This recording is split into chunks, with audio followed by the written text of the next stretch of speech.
A blessed Sunday to everyone. Welcome to Pananaw Moments, where we reflect on the Sunday Gospels. Mahilig ka ba sa palakasan? Sa mundo natin ngayon, minsan parang mas madali kung may backer ka.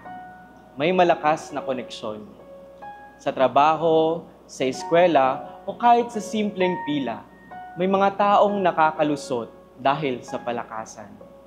Pero ngayong linggo, tinuturuan tayo ni Jesus ng ibang klaseng koneksyon.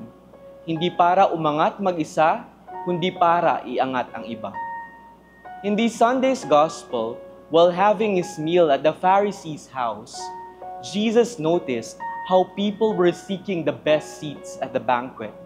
Seating in place of honor was more than just about prestige. It was about proximity to the host, someone influential and powerful. Being close meant having access, building relationships, and possibly gaining favors. This desire for connection is not new. Many times we seek to build relationships that will benefit us, befriending influential people, impressing those in power, or making sure we are seen in the right circles. Even today, knowing the right people can open doors. Ang isang job seeker na may malalakas na koneksyon ay maaaring makakuha ng magandang posisyon. Ang isang empleyadong malapit sa boss ay maaaring mapromote. Mga kapatid, hindi naman tayo pinagbabawalan ng Panginoon na gumawa ng koneksyon.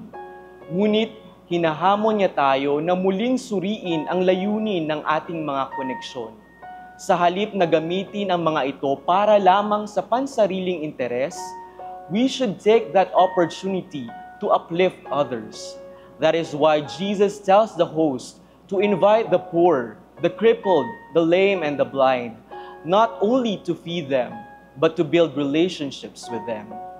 When we connect with the marginalized, we open doors of hope for them. We create opportunities for them to be seen, valued, and empowered. True greatness in God's kingdom is not about sitting in places of honor, but about making room for others at the table.